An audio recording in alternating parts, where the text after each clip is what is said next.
Okay, I think I'm all set up. Let's rock and roll. I want to bring the energy today. Hold me to that. So, practicing, implementing, going through all these things I learned at Jordan's gym, adding a few things to kind of help address some areas of need for myself too. I'm going to add in.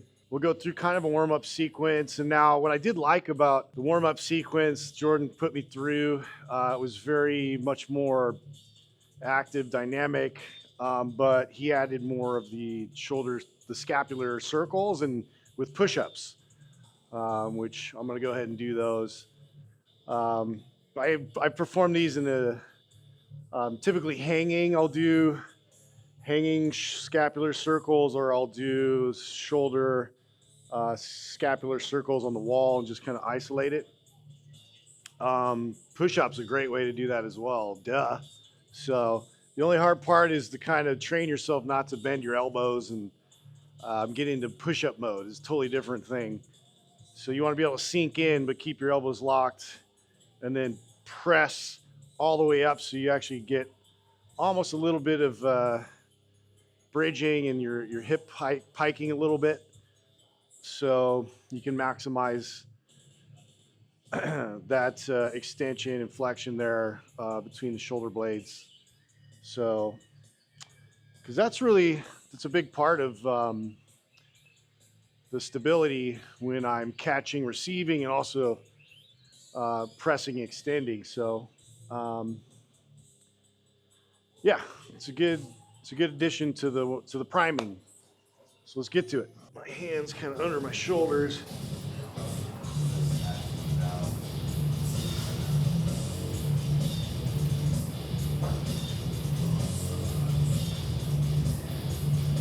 Get your core kind of involved as well. Just kind of pike your hips a little bit. Pull aparts too. So I do feel a lot of constant tension and little bit of misalignment there. So focusing so much on the front, the anterior portion of my shoulder. It's going to take that ball and socket joint just a little bit out of alignment and in its sweet spot where I can maintain nice travel and it's not going to impinge. So there's nerves here that I don't want to start putting too much pressure on. And then also when I'm catching, so my rear delts are taking a lot of the brunt of that here. So to warm them up so they kind of respond better and are more resilient to that stress is going to be good. Slight bend in the elbow. For the most part, it's a short range of motion to target your rear delts more. Because normally if I'm trying to isolate my rear delts, I'm not going to use any shoulder blade. Okay, we're going to do a carry. I'm going to perform this 2 ways. We're going to walk down anchored, and I'm in a nice upright, kind of tall posture. And then on the way back, we're going to do racked. So I can start preloading that rack position.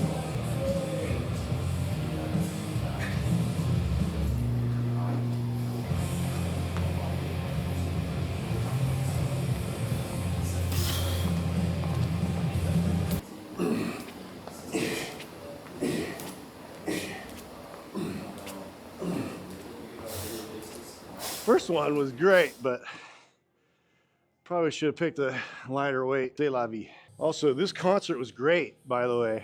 No, this is Elton John. It's not Cannibal Corpse. I thought it was. I'm just gonna do an elevated position, split stance. And we're gonna do an isometric squeeze here. So this is my foot forward where when I get to the split stance for the jerk, see, I'm already wobbly. I want to get solid. Need to really grip better with my foot and catch with my knee down in this position, pressing my hips forward. Sitting in it.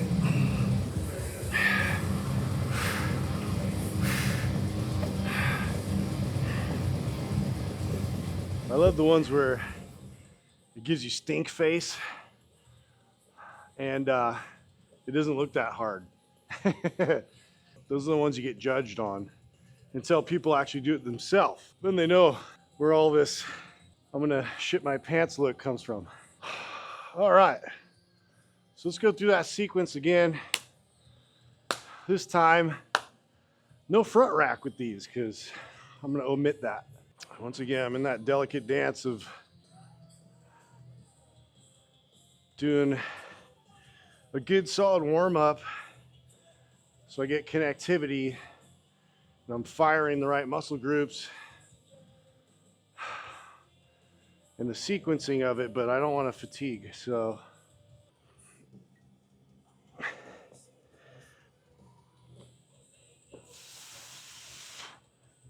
okay.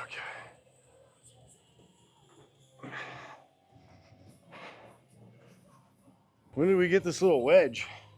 The easiest way to test yourself if you have ankle mobility issues, and that's the limiter in your squat. So Dr. Brink showed us that it was the amount of depth and compensation. Like when people get to a certain spot in their squat, that's where the instability in the ankles really kind of kick in, and then there's serious rounding or arching or forward lean or all kinds of stuff. The body's compensating to find that stability again. So you put a wedge underneath, you get those heels up higher, gives you a lot more stability in the squat. So if that's the case, that's where you look. Because we, as trainers, we're always looking for, we're looking at the feet, the ankles, or we're looking at the hips if there's any kind of issue with the squat. Well, you can solve and prevent a lot if we address either one or both, and get everything to kind of track well again, especially the knees, because the knees are really just going to follow the hips or they're going to compensate for the ankles. So there's my little bit of trainer hack stuff there. But yeah, we'll probably do I know we're going to do this seminar in here, and Dr. Brink's coming in. We're going to actually take some people through some of these basic tests, and it's always fun for people to have those aha moments like, oh my God, like I don't know why my body can't get into that position, or I didn't realize, you know, I was had that many issues going on. So it's it's pretty revealing. But then we follow it up with ways that they can work on improving that and whatnot. But it's fun to be like, haha, look how stupid your body's producing that movement. Yeah. But no, we don't laugh at them. That would be bad. We're not about shame here. We're about acceptance. Okay, so there's a couple things that he showed me too, that two drills.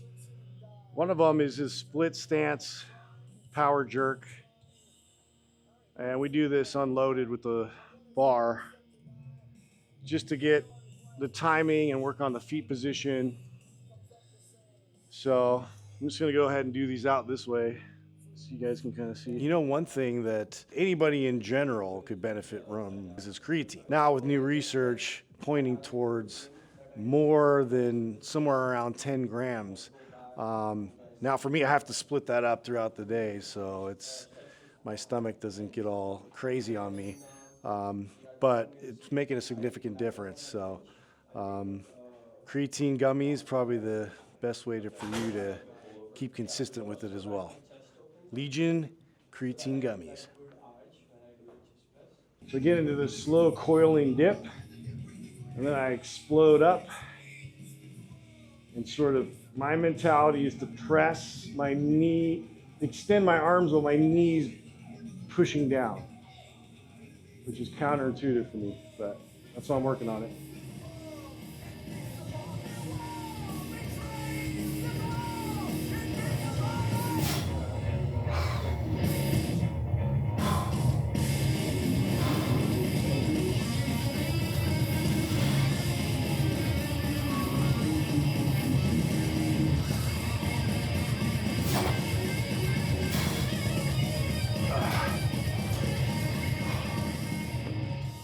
the rest and we'll do another set.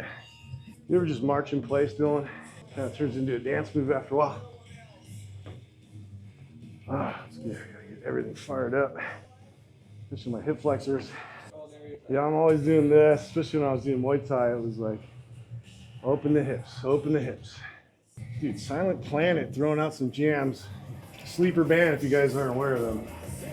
They're amazing.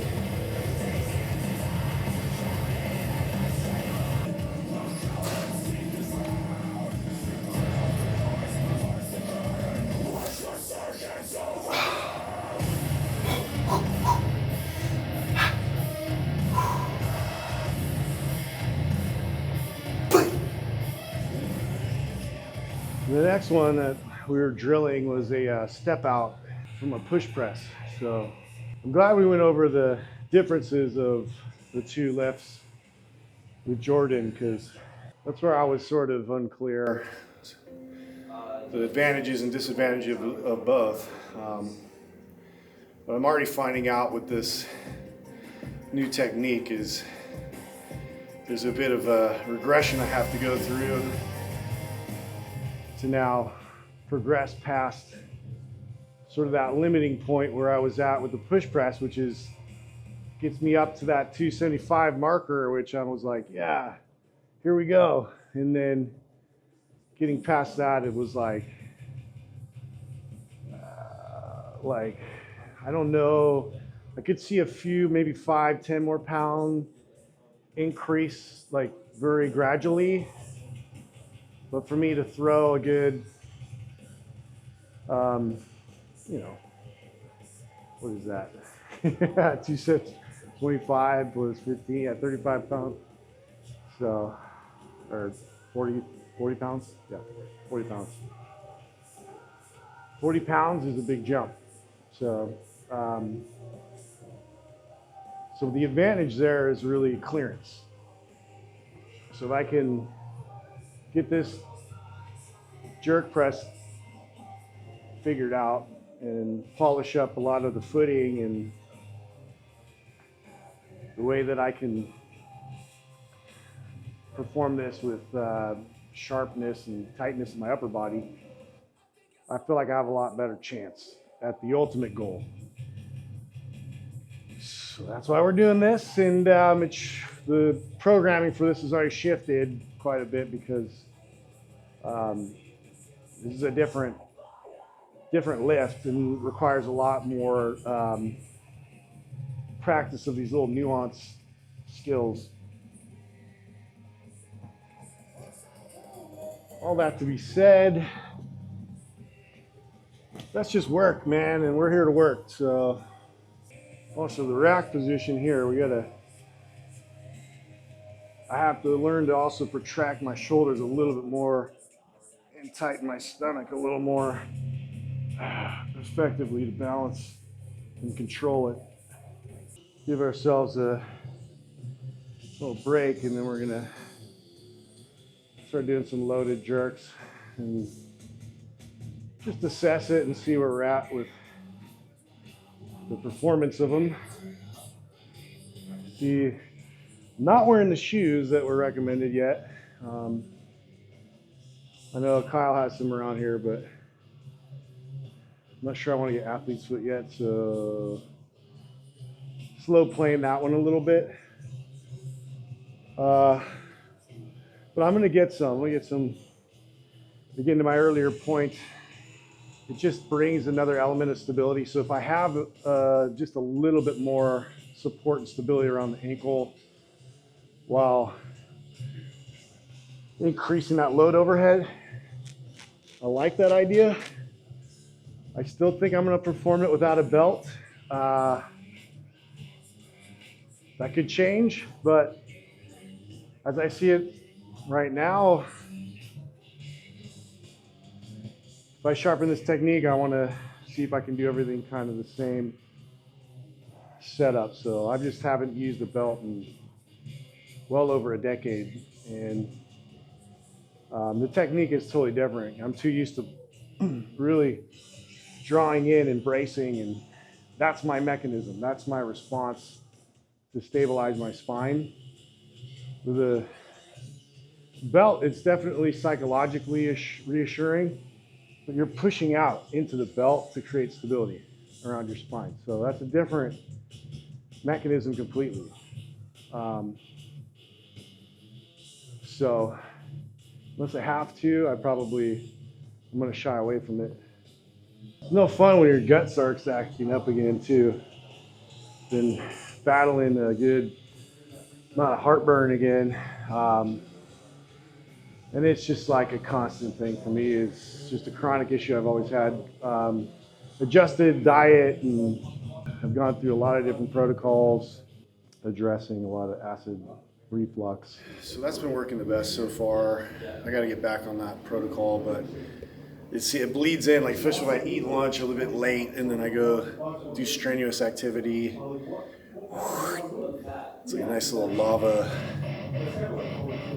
Anyway, here's what happens when you have your own series. You just tell everybody what's going on with your body. The heartburn thing pisses me off because it's just been a forever issue for me. Okay, so we're going to do the full jerk, and I'm just going to kind of practice a few.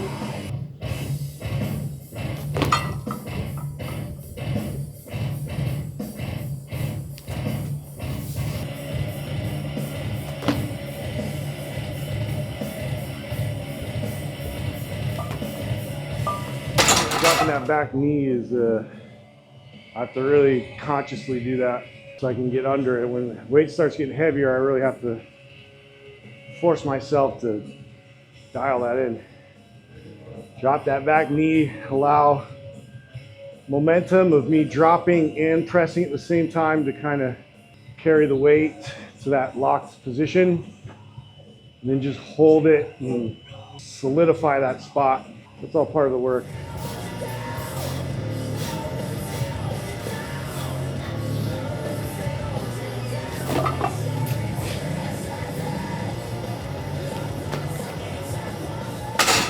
To drop lower and that catch as well.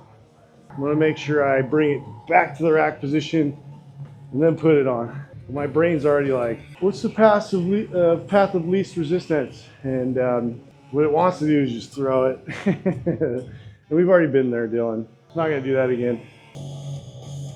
What I kind of want to do is increase weight. Because the shock a lot of times psychologically takes you out of it. Debating on like setting this up on the opposite rack with heavier weight, and then I just rack it, set it down, I'll go over and lift that. So let's do that now that I'm thinking about it.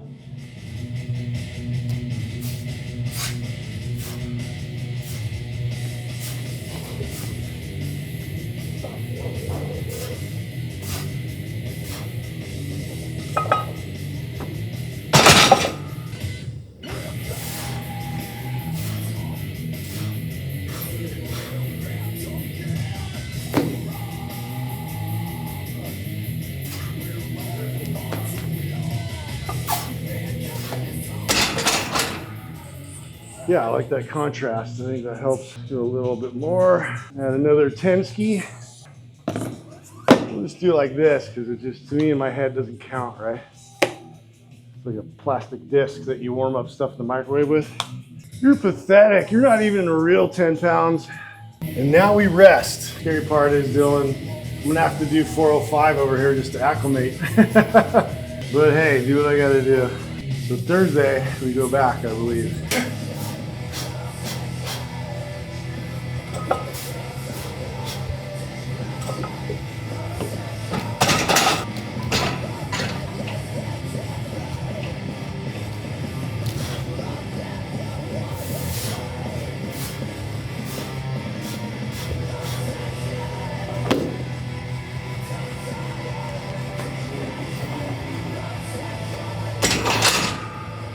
Damn, it's catching you, that sucks. I like that weight though, stick with that.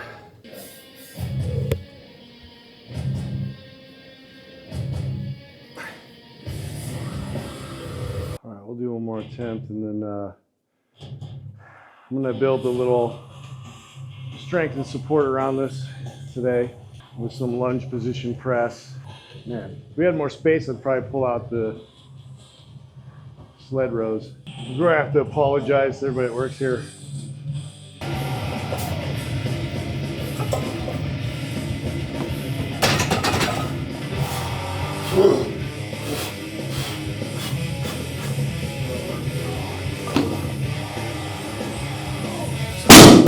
Like that. Oh, so liberating. I like that contrast though, I'll be honest. I like feeling 315 and then shifting it over. It's amazing the psychological benefits of that. I will be doing that more. We'll do a landmine jerk press. How is your overall movement?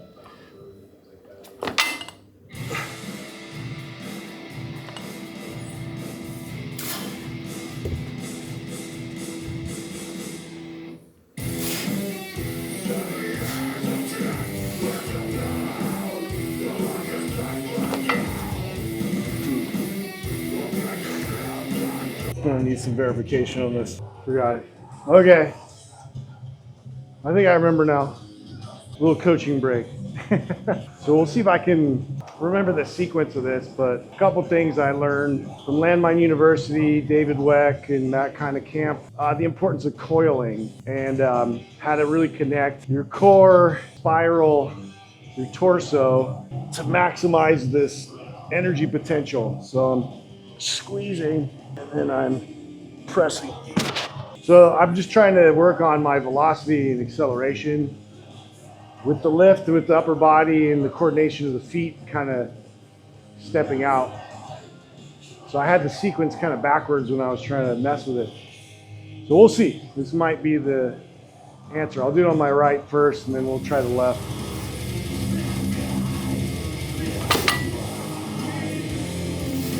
See right here, I need to focus on squeezing this in so it gains stability.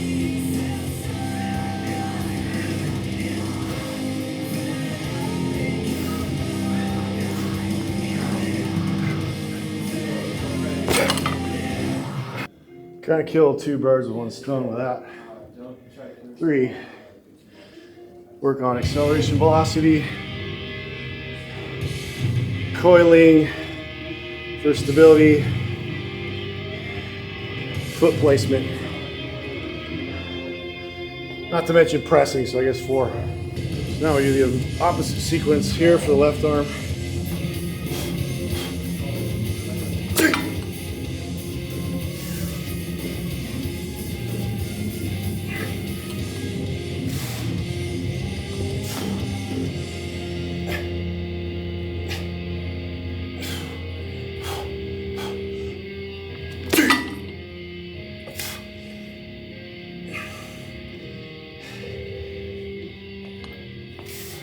One more while the shoulders are. The good news is I don't feel as much of impinging pain on my delts today. So that's a positive because they were starting to feel a little hammered. And that was worrisome to me because there's so much more volume I need to add. Yeah, I'm definitely encouraged by that fact that I'm just not as bogged down as I was, a few days ago. And I really attribute it to a lot of the recovery effort and emphasis I've been placing in combination with all this training and volume to really take that extra bit of rest and mobilize my shoulders, take my supplements, take my bioregulators. It has to be making the impact. I haven't put this type of stress in one particular area of my body, and I can't even tell you how long. I think the last time was when I was really trying to improve my squat, and I was working with the football team, and they placed me in with the linemen, and so they were achieving numbers I had never done before, and I was trying to keep up, and man, I just remember my legs just hobbling out of the workout room. It was brutal and painful, and I was really young back then. So I'm 45 years old, and I feel pretty good right now. I'm feeling strong and focused, and all of these little things, man, it all adds up. So been stoked so far with these bioregulators.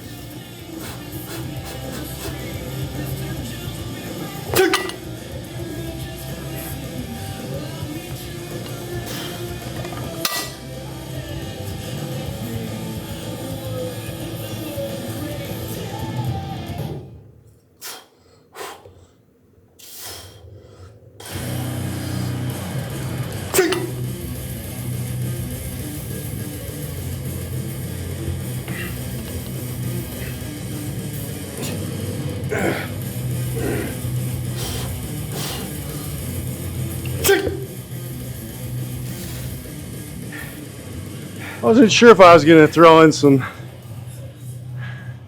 landmine moves, but there you go. They're tricky breakdancing moves, but I totally believe in the concept. And if I were to go back and coach young athletes, here's what you're always going to face. You're going to toggle between risk and reward, and what you have time to really teach and implement. And a lot of programs, they don't really allow that extended amount of time to produce any kind of really good Olympic lift, because it's so technical, and you have to really establish the core foundational movements like backloaded squats, overhead press, bench press, bent over rows, and deadlifts, which some could argue aren't quite as important for football. But again, this is me coaching football that I'm talking about. Any sport, really.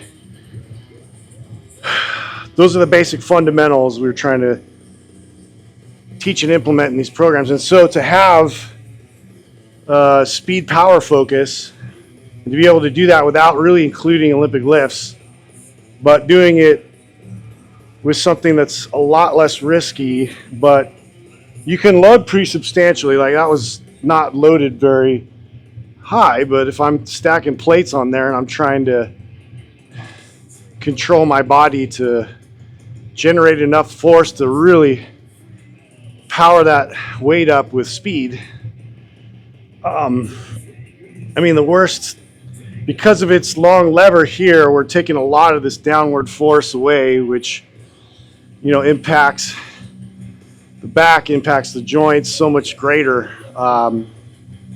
So the risk goes way down, and then the focus of just that particular adaptation of instant, like, firing sequence, which is what we want, because we want you to snap. And I would also argue too, being in a split stance and then being able to come out of your stance with crazy acceleration is going to be beneficial for almost any sport, because most sports you're not in a bilateral stance ever. And even if you are, you're up on your forefoot, you're not on your heels. You're on your heels, you're dead. So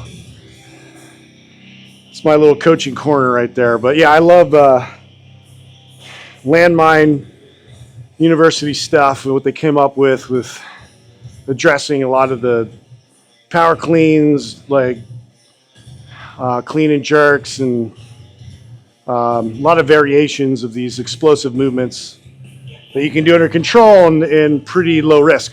Trap bar is another one of those examples of ways to introduce a little bit less risk in young athletes training. All right, let's take it to the cool down. We're gonna do a few Supermans here. My shoulders. So this, I'm getting more QL and lats, and also some shoulder.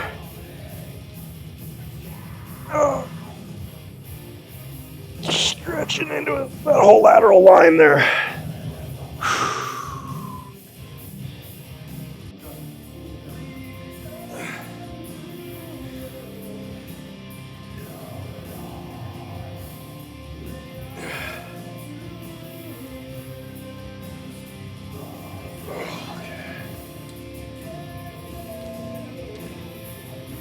And then a good old-fashioned hang.